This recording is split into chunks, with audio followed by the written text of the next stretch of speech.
Et à tous.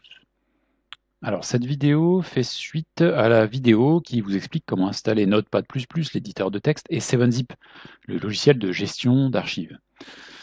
Alors, première chose pour commencer, c'est quoi une archive? Une archive, c'est un fichier. Comme vous voyez ici, là par exemple, demo.css.zip, c'est un fichier souvent en .zip. Ça peut être une autre extension que .zip. Ça peut être .7z, .targz, tout ce que vous voulez, mais très souvent, ce que vous allez rencontrer, c'est .zip. Alors ça veut dire quoi? Une archive, ça veut dire que c'est un fichier qui contient de manière compressée d'autres fichiers et dossiers.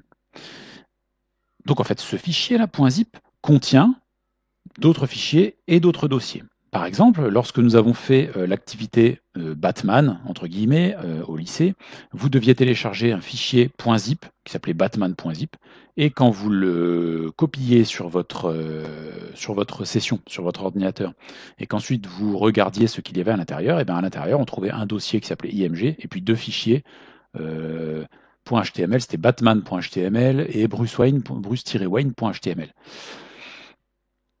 Donc, ce logiciel de gestion d'archives va vous permettre d'extraire, c'est-à-dire de retrouver les fichiers qu'il y a dedans et de vous les mettre sur votre PC de façon non compressée pour pouvoir travailler dessus. Parce que si vous travaillez à l'intérieur du fichier zip, là je pourrais ouvrir le fichier zip, sauf que je risquerais de rencontrer des erreurs lorsque je travaille avec mes fichiers à l'intérieur. Donc normalement vous avez déjà installé 7zip sur votre ordinateur, ce qui signifie que si vous faites un clic droit sur un fichier zip, vous allez avoir votre menu contextuel. Je vous rappelle, le menu contextuel, c'est ce machin qui apparaît quand vous faites un clic droit. Et vous avez tout un tas de possibilités, dont une qui s'est rajoutée qui s'appelle 7zip. Et vous allez extraire vers un dossier qui s'appelle démo CSS. En fait, il porte le même nom que le fichier zip, sauf que ce ne sera pas un fichier compressé ou une archive, ce sera un dossier. Donc j'extrais vers un dossier qui s'appelle démo CSS, et voilà. Bon, comme il y a très peu de choses dedans, on voit pas, normalement on voit une petite barre d'avancement qui nous dit ça y est, j'ai décompressé ça, j'ai extrait ça, j'ai extrait ça, j'ai extrait ça. Là c'est assez rapide puisque en fait il y a pas grand chose dans ce dossier. Donc regardez, qu'est-ce qu'on trouve dans ce dossier qui a été extrait? On trouve un fichier qui s'appelle style.css, un fichier qui s'appelle exemple.html et un dossier qui contient deux images, une de tracteur et une de champ de blé. Je vous rappelle, si vous avez regardé ma vidéo sur la partie sur le style CSS, vous avez dû voir ces deux images. Bon, donc ça c'est pour extraire son archive. Attention, première précision, ne confondez pas le fichier .zip avec le dossier que vous venez d'extraire. C'est pas la même chose. Le fichier .zip, on ne peut pas travailler dedans, on risque de rencontrer des erreurs. Alors que dans votre dossier, là, démo CSS, sans problème, vous pouvez travailler, modifier les fichiers, faire le travail que vous avez à faire, que je vous demande de faire.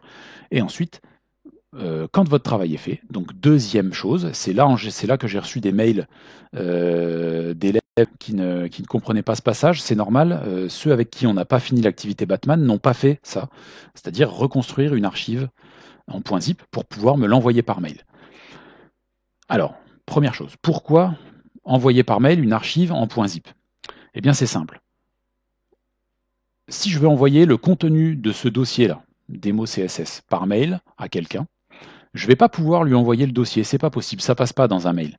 Donc ce que je peux faire, c'est lui envoyer chaque fichier, lui envoyer en pièce jointe le style.css, le exemple.html et ce qui a compris dans le dossier IMG. Mais la personne qui reçoit le mail n'est pas censée savoir que en fait mes fichiers sont rangés comme ça, c'est-à-dire un dossier, un fichier HTML, un fichier CSS, et dans le dossier qui s'appelle IMG, le dossier image.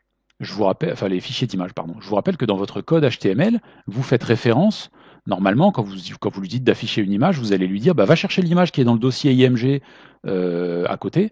Si la personne qui reçoit le mail à qui vous avez envoyé que les fichiers ouvre le fichier HTML, eh ben, ça ne va pas marcher puisque chez lui, le dossier IMG n'existera plus. Pour qu'il continue d'exister et que, en fait, si je veux envoyer par mail à quelqu'un toute cette structure-là telle qu'elle, je vais pouvoir recompresser ce dossier en une archive.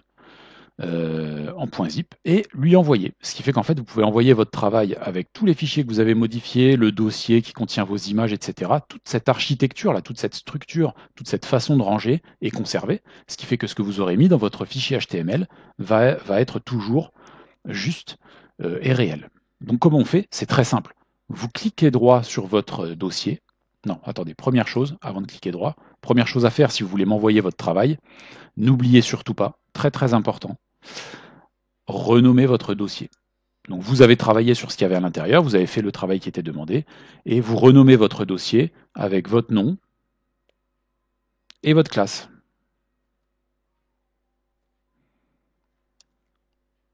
Évitez de mettre des espaces, mettez plutôt comme je l'ai mis là des tirets. Les espaces, ça peut faire bugger certains logiciels, ça peut, bon, ici normalement il ne devrait pas y avoir de soucis, mais par précaution, on essaye d'éviter les espaces dans les noms de dossiers et les noms de fichiers. Donc regardez, pour refaire une archive avec ce dossier-là qui contient votre travail, vous faites un clic droit et dans le menu contextuel, vous retournez sur 7zip, ici, et vous lui dites de l'ajouter à le nom de votre archive, .zip. Si vous faites ça, et ben en fait, il va faire le processus inverse de ce que vous avez fait au départ, et il va créer une archive zip avec le nom que vous lui avez donné, là par exemple avec mon nom et ma classe. Et si vous ouvrez, juste pour vérifier ce qu'il y a dedans, hein, c'est pour vérifier ce qu'il y a dedans, si j'ouvre, que vais-je voir? Je vais voir un dossier de fichiers, d'accord?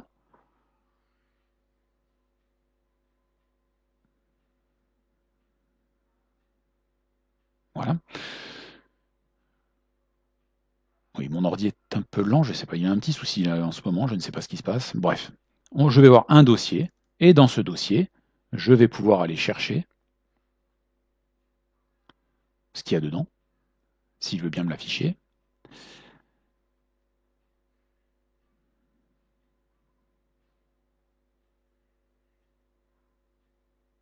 Voilà.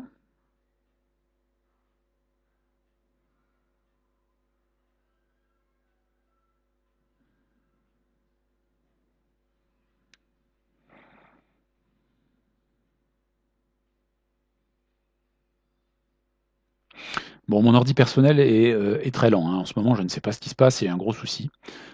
Si vous pouviez faire pour moi une pétition à l'Éducation nationale pour qu'ils me payent au moins aux profs de SNT un matériel décent pour pouvoir faire leur travail de chez eux, ça serait vraiment sympathique. Non, c'est une plaisanterie évidemment. C'était juste pour plaisanter le temps que ça s'affiche. Voilà, ça y est, ça s'est affiché. Et donc je retrouve bien mon travail que je veux faire et que je veux rendre à mon professeur, par exemple. Je reviens juste en arrière pour vous montrer et vous rappeler que si vous regardez ici, vous êtes bien dans le fichier .zip. C'est-à-dire que l'ordinateur est capable de lire le contenu du fichier .zip, mais attention, vous êtes dans un fichier d'archive, c'est-à-dire que on ne travaille pas dans un fichier d'archive, jamais. Vous risquez de rencontrer des problèmes, soit quand vous allez modifier vos fichiers, soit au moment où vous allez enregistrer vos fichiers, il va vous dire ah bah non, je ne peux pas enregistrer les modifications parce qu'en fait je ne suis pas capable de le faire. Donc ne travaillez pas dans votre .zip. Je récapitule pour tout le monde. Je reviens dans mon dossier, là, dès qu'il veut bien m'afficher le contenu de mon dossier. Lorsque vous téléchargez une archive.zip, dans le mail que je vous ai envoyé avec le travail à faire, vous avez une archive.zip à télécharger. Vous la décompressez à l'aide de 7zip, donc clic droit, 7zip, extraire l'archive. Vous travaillez dans le dossier que le logiciel vous a créé là, le nouveau dossier, vous travaillez dedans, vous modifiez vos fichiers que vous devez modifier, etc. Et quand vous avez fini votre travail, vous renommez votre dossier avec votre nom et votre classe, et ensuite vous faites un clic droit sur votre dossier, sauf que là, au lieu d'extraire l'archive, vous allez créer une archive .zip. Je rappelle, hein, c'est un petit rappel juste pour la fin de la vidéo. Vous pointez ici 7zip et vous sélectionnez créer une archive .zip. Et il va vous créer ce fichier .zip avec le nom qui a été modifié. Et ce fichier .zip, vous allez pouvoir me l'envoyer par mail, par l'ENT, sans problème. Et je pourrai le recevoir, et l'architecture, la structure des dossiers et des fichiers qu'il y a dedans sera conservée, et donc le fichier HTML où vous aurez fait dedans référence à une image qui se trouve à côté, ou à votre fichier CSS qui se trouve à côté, tout sera conservé Et comme ça, votre travail sera sauvegardé, enfin sera conservé, pour que moi je puisse l'évaluer correctement. Voilà.